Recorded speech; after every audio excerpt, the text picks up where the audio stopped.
다음에는 이제 학교급식 조달 체계를 통해서 본 군대급식 김호열 전국 먹거리연대 공공조달 소위원장님 해주시겠습니다. 감사합니다. 네, 반갑습니다. 네, 김호열입니다. 네. 좀 시간이 짧기 때문에 바로 본론으로 들어가겠습니다. 우선은 오늘 지금 그 대책 군에서 발표하시는 군급식 개선 방향에 대한 내용 5가지가 있는데요. 크게 보면 어떻게든 간에 식품비를 이제 현실화시키겠다. 그 다음에 시설비를 좀 지원해야 된다. 그래서 이제 시설을 개선시켜야 된다. 그 다음에 인력을 보충 좀 해야 된다. 이런 부분들이 있습니다. 일정 정도의 국가가 일정 정도의 이제 지원을 통해서 이 부분을 강화시켜 놔야 된다라고 얘기를 하고 있습니다. 근데 이런 부분들은 사실 어떻게 보면 좋습니다. 현실화돼야 되기 때문에. 그런데 이제 전제 조건이 있습니다. 다 아시겠지만 이러한 이제 군대급식이 이렇게 시설도 지원해주고 급식비도 현실화되는 과정에 있으려면 일련의 과정들이 투명성이 보장이 돼야 됩니다. 학교급식이 10년 이상의 그 무상급식을 확대되는 과정에서 가장 크게 얘기되어 왔던 부분들은 학교급식이 실질적으로 업체에 의해서 움직이는 게 아니고 민간 협치에 의한 거버넌스에 의해서 투명하게 오픈되고 다양한 학부모들이라든가 민간에 있는 소비자 단체나 생산자 단체 의견을 반영해서 그러한 모든 가격부터 시작해서 모든 비용 문제까지 다 오픈해서 결정하는 과정이 있었다는 얘기입니다. 그러면서 신뢰를 형성하는 과정이었거든요.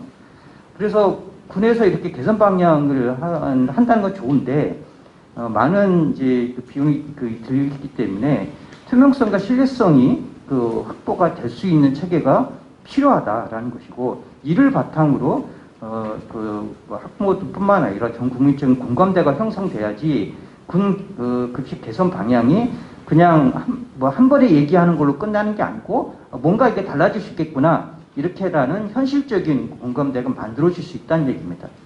단기적인 처방이 돼서는 안 된다는 얘기죠. 이 얘기.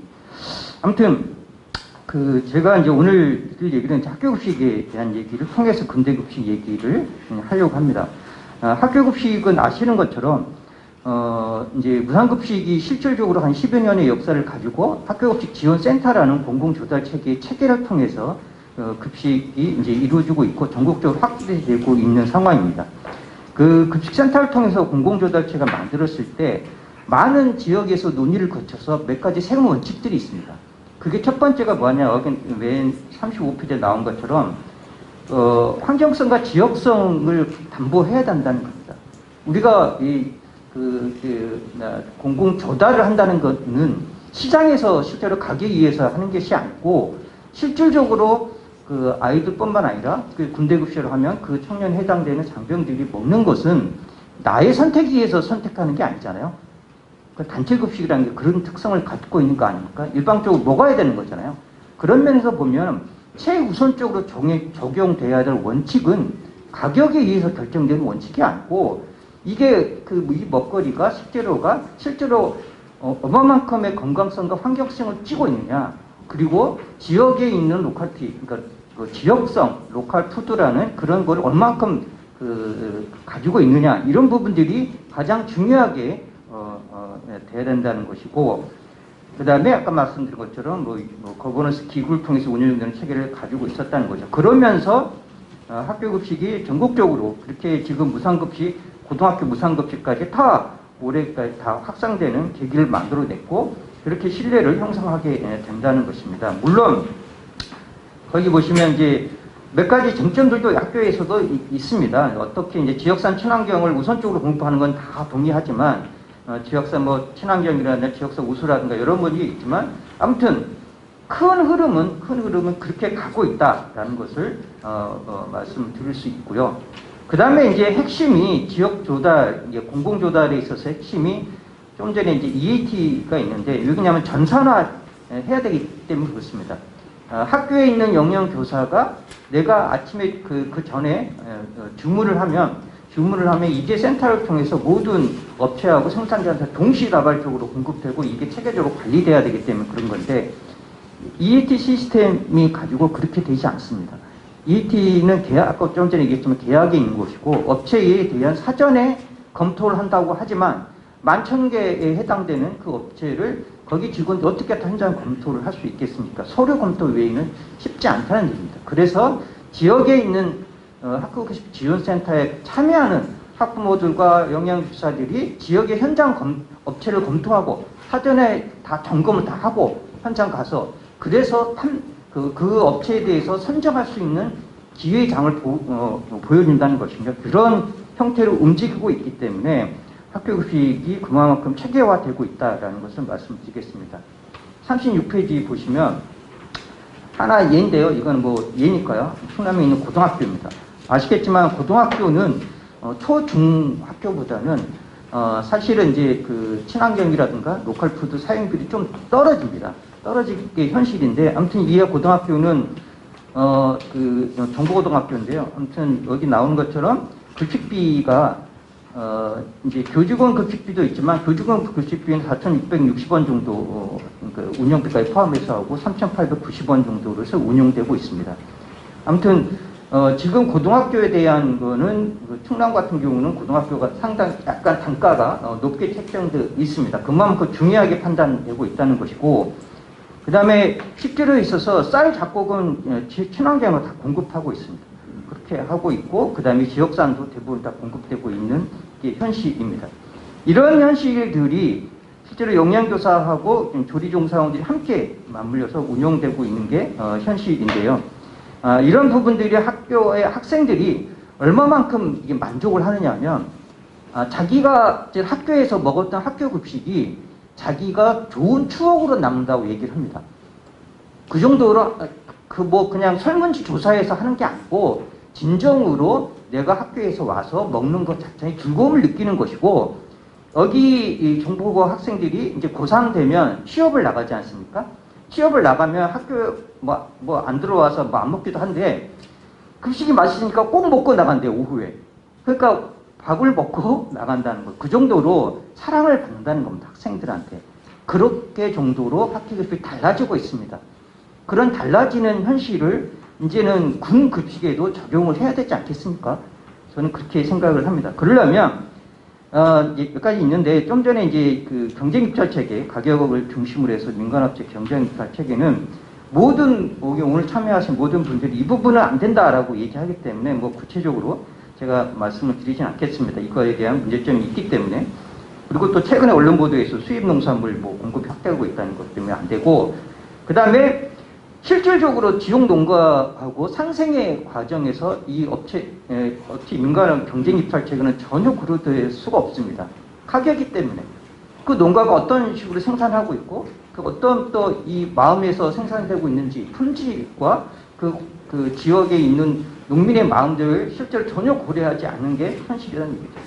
자, 그러면 이제 공공조달 체계를 구축해야 되는데, 그럼 어떻게 할 것이냐? 뭐 여러 가지 방안이 있을 수 있죠. 있을 수 있는데, 지금 현재 시점에서 보면 지금 이제 푸드 플랜을 통해서 먹거리 통합지원센터를 확대하고 있습니다. 이미 현 정부도 그렇게 좀 추진하고 있는 거고요. 말 그대로 통합지원센터는 학교급식을 넘어서 학교급식의 시스템이 좀 더 지역 내의 공공 영역에 해당된 영역을 확대시켜내서 가자라는 거를 갖고 있습니다. 그거를 통합적으로 관리될 수 있는 체계를 만들어내자. 그렇기 때문에 가장 중요한 이 품목 및 가격 결정위원회를 민군관 지자체 다 함께 참여하는 위원회에서 상시적으로 해야 됩니다. 1년에 뭐 한 번, 두 번 이렇게 여는 게 아니고 한 달에 한 번 정확하게 열어서 그 달에 해당되는 품목들은 어떻게 할 것이고, 뭐 그 다음에 가격은 어떻게 할 것이고, 품질 기준 어떻게 할 거 다 정해야 됩니다. 그냥 다른 입찰 경쟁은 품목별로 결정하는 게 아니고 통합적으로 하기 때문에 가격에 대한 뭐 제한적 최저가도 다 통합 가격으로 하고 있기 때문에 업체들이 그래 이윤이 많이 남는 걸 먼저 내고 이윤이 적게 남는 걸 안 냅니다. 그러면 그 사람들은 가격의 중심이기 때문에 품질을 고려하지 않는 거거든요. 근데 그렇지 않고 품목별로 세부적으로 다 하나씩 점검할 수 있는 체계를 위원회에서 가져야 된다는 것이고, 그러기 위해서 조달 기준을 만들어야 됩니다. 품질 기준. 서울시가 애초에 시작해서 조달 규정을 만들었죠. 전국적으로 다 지금 확산되고 있습니다. 그래서 학교 지원센터뿐만 아니라 통합지원센터는 센터 내에서의 조달 기준을 다 고려하고 있습니다. 그 친환경의 비중을 어떻게 할 것인지, 친환경뿐만 아니라 지역 로컬 푸드에 있어서 생산에서부터 유통의 일련의 과정들을 다 검토해서 기준을 정하고 있습니다. 그 다음에 군 급식을 당연히 현실화시켜야 됩니다. 그 중에서 저는 말씀드리고 싶은 거는 그 학교에서 하는 친환경 체육 지원 사업도 충분히 나는 추진해야 된다고 생각이 듭니다. 예, 지금 학교에서도 친환경 쌀, 잡곡은 다 친환경을 하고 있지 않습니까? 이미 국가 정책 뉴딜뿐만 아니라 탄소 저감을 위해서 국가 정책 방향이 친환경을 30% 확대하시겠다. 그리고 친환경 농업 5개년 계획에서도 친환경 농업 비중을 25년 내에 10% 확대하겠다. 이렇게 얘기를 하고 있습니다. 이미 국가의 정책적 방향은 저탄소를 하기 위한 친환경의 농업을 확대시켜 간다라고 얘기를 하고 있습니다. 그만큼 이 군의 급식에 있어서의 친환경 비중을 높여야 되는데, 그러려면 당연히 친환경 비율 일반보다 30% 사이에서 많게 60%까지 비싼 게 현실입니다. 생산비가 많이 들기 때문에. 이제 그런 부분에 대해서 학교 급식에서 얘기하는 친환경 체육지원 사업들을 좀 따와서 확대시켜 가고, 이 부분들은 투명하게 얼마만큼 사용하고 있는지 비율을 공개할 필요가 있다. 그러고 보고요. 그 다음에 이제 그 전품목 공급 체계에 대한 것들은 충분히 고려해서 가야 된다고 생각이 듭니다. 농축산물에 대한 거는 통합지원센터, 수산물 쭉쭉 있는데요. 이 가공품이 제일 문제이잖아요. 가공품도. 저는 가공품에 대해서도 단계적으로 가공품에 대한 조달에 대한 것들도 체계를 만들어야 되는데, 여기 나온 것처럼 제가 주장하고 싶은 거는 가공품을 전품목 초기부터 다 할 수는 없기 때문에 기획가공에 대한 것도 개발을 하고, 그 다음에 그걸 유통을 활성화층 쪽으로 가고, 그 다음에 이제 전처리 문제잖아요. 저는 전처리를 지금 이제 인력 문제를 말씀하시면서 전처리가 필요하지 않느냐 이렇게 말씀을 하시는데, 아무튼 좀 다른 접근이 필요하다는 생각입니다. 전처리 농산물 수급의 문제는 이 조리 과정과 그다음 식단의 구성 과정에서 충분히 이 부분을 해결할 수 있고, 또 하나는 지금 학교 급식에 공급되는 전처리 업체들이 충분히 각 지역에서 선정해서 하고 있습니다. 그런데 단 활용할 때는 기준을 정해야 합니다. 어떻게 선정할 것이냐, 또 어떻게 이 선정된 것을 관리할 것이냐에 대한 기준이 필요한 겁니다. 기준을 누가 정하느냐가 중요한 것입니다. 그래서 맡기는 게 아니고 전처리에 대한 것도 충분히 업체를 기존 업체를 활용할 수 있고, 그 다음에 제가 강조하고 싶은 게 먹거리, 장병에 대한 먹거리 교육입니다. 좀 전에 핵심적으로 나왔던 게 선호의 문제 아닙니까? 선호와 건강의 문제. 이 장병들이 당연히 선호하겠죠. 뭐 육류 선호하는 건 당연하겠죠. 예? 가공품 선호하는 건 당연하겠죠. 그 다음에 야채 좀 필요한 것도 있고.